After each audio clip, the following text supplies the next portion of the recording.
નમસ્કાર મિત્રો, જય માતાજી. શારદીય નવરાત્રિની હાર્દિક શુભેચ્છા.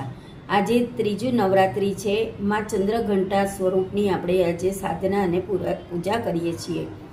માં ચંદ્રઘંટાનું સ્વરૂપ પરમ શક્તિદાયક અને કલ્યાણકારી છે. માતાના મસ્તક પર ઘંટ આકારે અર્ધચંદ્ર છે, તેથી આપણે તેમને ચંદ્રઘંટા પણ કહીએ છીએ. માં સિંહની સવારી પર સવાર છે અને તેમની સાધના કરવાથી આપણને સાંસારિક કષ્ટોમાંથી મુક્તિ મળે છે અને પરમ પદની આપણે પ્રાપ્તિ કરી શકીએ છીએ. માતાજીને ખુશ કરવા માટે આપણે જે ભોગ ધરાવીએ છીએ, તો આજે માતાજીને દૂધની મીઠાઈ, દૂધ અથવા તો દૂધની બનાવેલી ખીર આપણે અર્પણ કરી શકીએ છીએ અને માતાજીના આશીર્વાદ મેળવી શકીએ છીએ.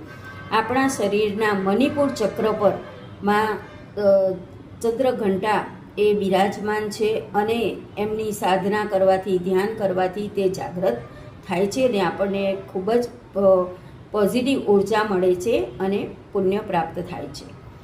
માતાજીને વધુ ખુશ કરવા માટે આપણે માતાજીના જે મંત્ર કરીએ છીએ, જાપ કરીએ છીએ, તો એમાં ઓમ રીમ ક્લીમ શ્રીમ ચંદ્રઘંટાએ સ્વાહા મંત્રની આપણે જેટલી બને તેટલી માળા કરવી જોઈએ અને માતાજીના આશીર્વાદ મેળવવા જોઈએ. તો આવો આપણે સૌ સાથે મળીને માતાજીની સાધના કરીએ, ઉપાસના કરીએ. જય માતાજી.